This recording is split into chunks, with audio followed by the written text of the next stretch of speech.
श्री राम की। खट्वांगाद दीर्घबाहुश्च रघुस्तस्मात् पृथुश्रवः अजस्तस्तो महाराजास्तस्मात् भगरथोद्भवम् अंशाशेर चतुर्धार्गात् पुत्रत्व प्रार्थितः सुरे राम लक्ष्मण भरत शत्रुघ्न इति संज्ञया। श्री सुखदेव जी कहते हैं परीक्षित खट्वांग के पुत्र हुए दीर्घबाहु और दीर्घबाहु के पुत्र हुए रघु और रघु के हुए अज, अज के हुए महाराज दशरथ और दशरथ के यहाँ पर क्रमशः 4 पुत्रों ने जन्म लिया, राम, लक्ष्मण, भरत और शत्रुघ्न।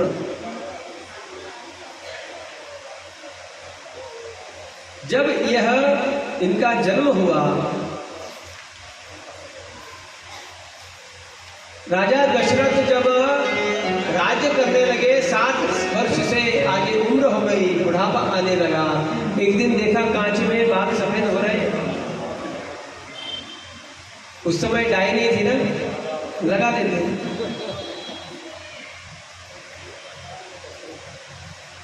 मेरे बाल सफेद होना बड़ी चिंता का कारण माना जाता था भाई, और विशेष करके तब जब उनको कोई पुत्र न हो। राजा दशरथ ने देखा मेरे बाल सफेद हो रहे हैं, बुढ़ापे की तरफ जा रहा हूं, मुझे पुत्र नहीं, कुछ नहीं, मेरा आगे क्या होगा। तब जाकर के उन्होंने शृंग ऋषि को मनाया, उन्होंने पुत्र कामेष्टि यज्ञ किया, और पुत्र कामेष्टि यज्ञ करने के बाद यज्ञराज ने खीर प्रदान की। खीर को ला करके वहाँ पर अपनी पत्नियों में वितरित किया, और वहाँ पर उनको राम, लक्ष्मण, भरत, शत्रुघ्न ये 4 पुत्र होने वाले थे। माताएं गर्भवती हुई, रानियां गर्भवती हुई, और जब पुत्र का जन्म होने वाला है, भगवान ने विचार किया कौन से तिथि को अवतार लेना है, तो कहा 9वीं तिथि अच्छी है, और किस समय आना है, तो कहा अभिजीत मुहूर्त बहुत अच्छा है। तो यहाँ पर अभिजीत मुहूर्त में अवतार ग्रहण करने के लिए भगवान आ रहे हैं। 9वीं तिथि मधुमास पुनीता, 9वीं तिथि मधुमास पुनीता, शुक्ल पक्ष अभिजीत हरिप्रीता, शुक्ल पक्ष अभिजीत मुहूर्ता, मध्य दिवस अति शीतल माना, मध्य दिवस अति शीतल माना, पावन काल लोक विश्राम, पावन काल लोक विश्राम। 9वीं तिथि मधुमास पुनीता, 9वीं तिथि मधुमास पुनीता।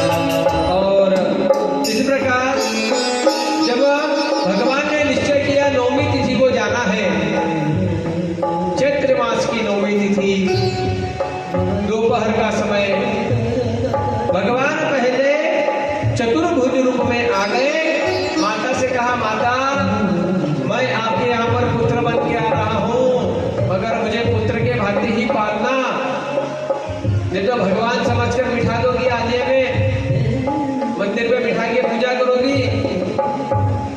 मैं आपका मातृत्व तो देखना चाहता हूँ, इसलिए आपने मुझे पुत्र के भांति प्रेम। और अब भगवान को कहा, माता ने, अब भैया आ जाओ जल्दी, पुत्र बन के प्रार्थना कर रही है। भय प्रगट कृपाला दीन दयाला कौशल्या हितकारी, भय प्रगट कृपाला दीन दयाला कौशल्या हितकारी, हर्षित महतारी मुनि मनहारी अद्भुत रूप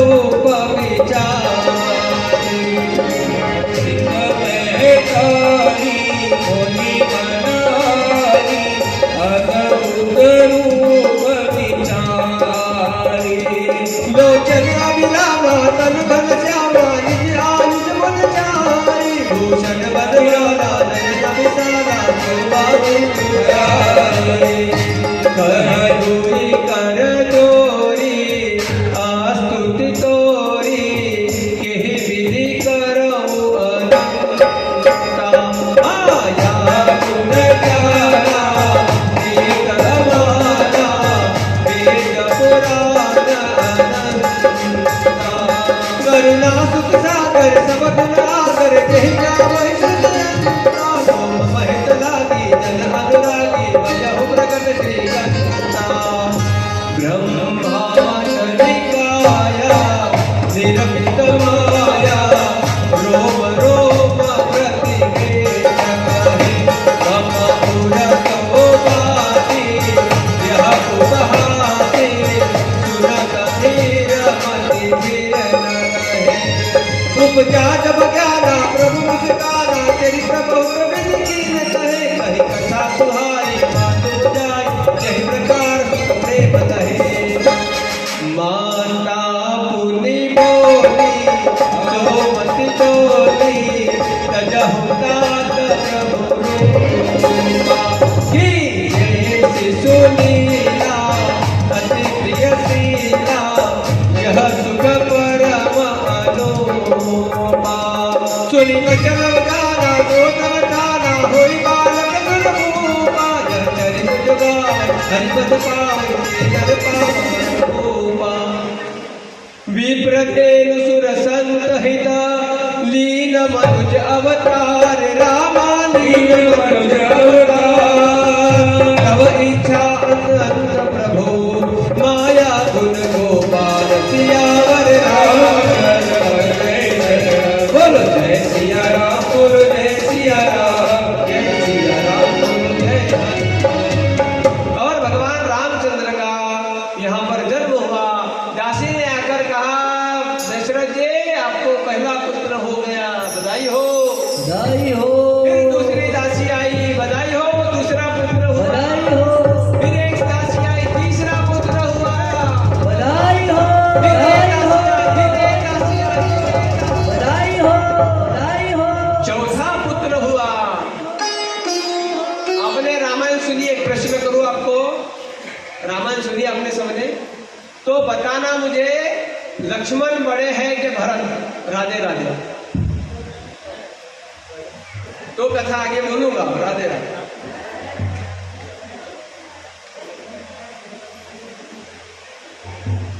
आपने कथा सुनी ना राम कथा तो बताना मुझे इतना सा है कि लक्ष्मण बड़े हैं कि भरत। भरत ना पक्का गारंटेड। राम के बाद किसका नाम आता है? लक्ष्मण बड़े हैं और फिर भरत फिर शत्रुघ्न। तो इस प्रकार जब ये चार पुत्र हो गए आनंद मंगल के वातावरण इनका अपनी बाल लीलाएं करते हुए भगवान बड़े होने लगे। और बड़े होने के बाद ऋषि के साथ जब गए ज्ञान अर्जन किया। ज्ञानार्जन करने के बाद एक दिन जनक राजा के यहाँ पर गए स्वयंवर में और स्वयंवर में सीता का वर्ण किया। भगवान शिव का धनुष तोड़ा खंडित किया सीता का वर्ण किया और विवाह करके चारों भाई अपनी पत्नियों के साथ जब घर में आए रात्रि में विचार हो गया कि अब कल राजा राम को बनाएंगे। मंथरा के माथे पर सरस्वती माता बैठ गई। मंथरा ने आकर कैकेयी को कान भर दिए। कैकेयी ने राजा को बुलाया कोप भवन में। कहाँ पर? कोप भवन। पहले के समय में रानी रूठ जाती तो कोप भवन में जाके बैठ जाती। कोप भवन में बैठ जाती और राजा ढूंढता कटा गई भाई कटाजार बैठ गई। फिर देखते अरे पता चलता कोप भवन में जाके फिर पूछना पड़ता क्या भाई क्यों रूस की है कहीं गयो थाड़ी हो के जना कि काली पोत हो सोना की बोल ऐसा पूछ करके उसका दुख दूर किया जाता। तो ये कैकेयी जाकर के बैठ गई।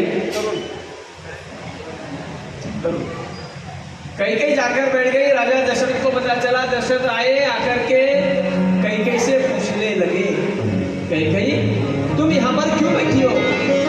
अरे तुम्हें पता है कल राजा किसे बना रहे हैं? राम को।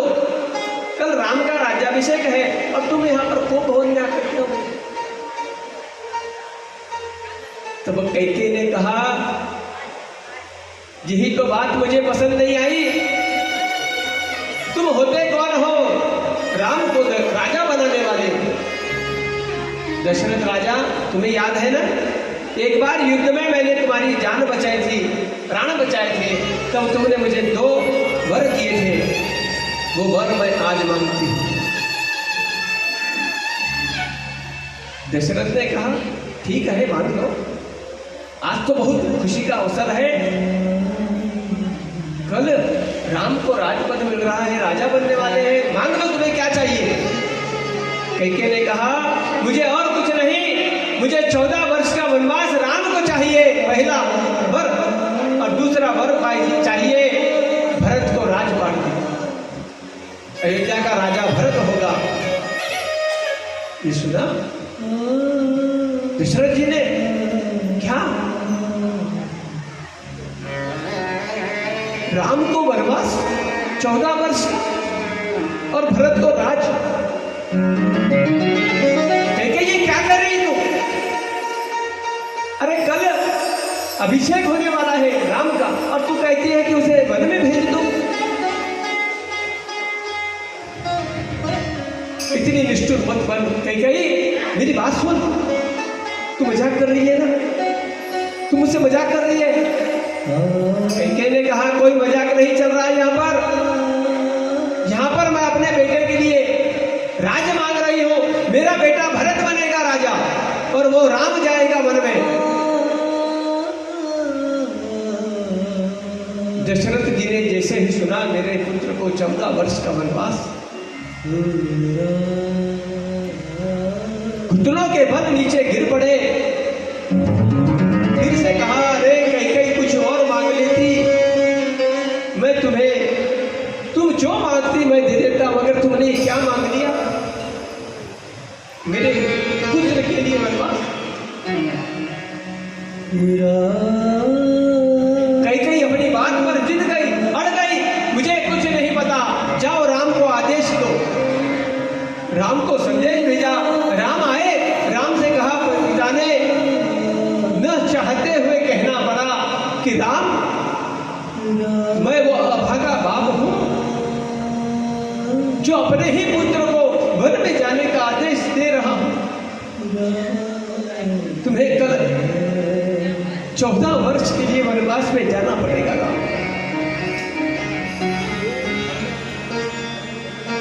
विचार कीजिए, जिस पुत्र को पता हो कि कल मेरा राज्याभिषेक होने वाला है और उसे रात्रि में कहा जाए कि तुम्हें कल सुबह वन में जाना है, उसके मन में क्या बीतेगी? मगर राम ने कुछ नहीं कहा।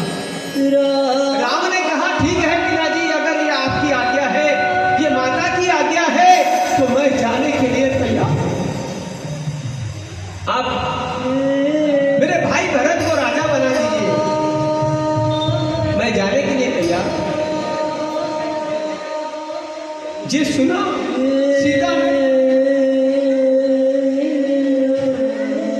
सीता माई ने जाकर कौशल्या माँ से पूछा, माँ मुझे एक बात बताना, जिसका पति अगर वन में जा रहा हो तो उसकी धर्म पत्नी का क्या धर्म बनता है? कौशल्या ने कहा, क्यों पूछ रही हो बेटा?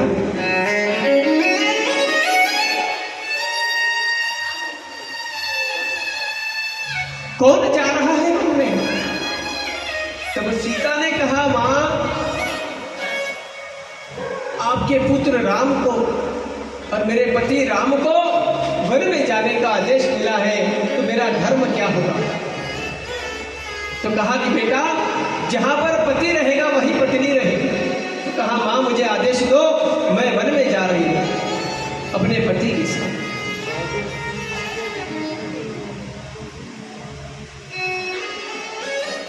जिस पता चला लक्ष्मण को, लक्ष्मण आए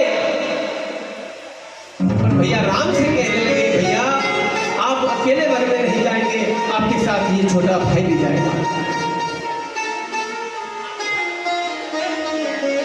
राम ने कहा, अरे लक्ष्मण तुम्हें आने की जरूरत नहीं है, ये वन में जाने का आदेश सिर्फ मेरे लिए है। मगर लक्ष्मण ने कहा, भैया मैं कुछ नहीं जानता, मैं भी आपके साथ चलूंगा, वरना मैं यही प्राण त्याग दूंगा। राम ने कहा, ठीक है तुम्हारी इच्छा है, तुम भी चलो। राम सीता लक्ष्मण वन को चले, सन्यासी के कपड़े पहनकर निकले। दशरथ ने सेनापति से कहा, जाओ इन्हें थोड़ा गांव के बाहर घुमाकर वापस ला लेना। मेरा बेटा राम 14 वर्ष वनवास में कैसे रहेगा, उसे तो वन क्या है पता नहीं है, उसे थोड़ा सा घुमाकर वापस ले आना।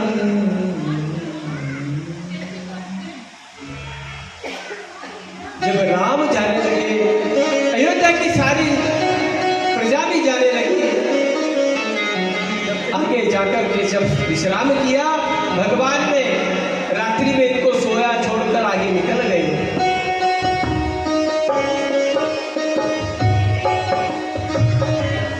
आगे जाने के बाद इनका मित्र मिला और मित्र से मित्रता की आगे गए। चित्रकूट में जाकर के अनेक वनवासों को भोगते हुए वन वन भटक रहे हैं भगवान राम, सीता और लक्ष्मण।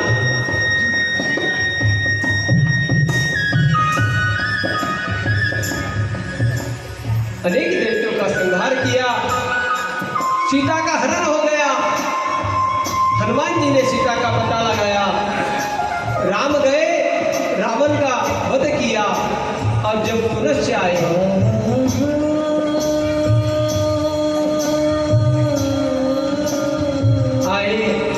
भगवान का यथोचित 14 वर्ष के बाद राम का स्वागत हुआ और राम को वहां पर पुनश्च राजा बनाया। राज्य का राज्याभिषेक किया राम का, और अब राम राज्य हुआ। रामायण तो आपने सबने सुनी है,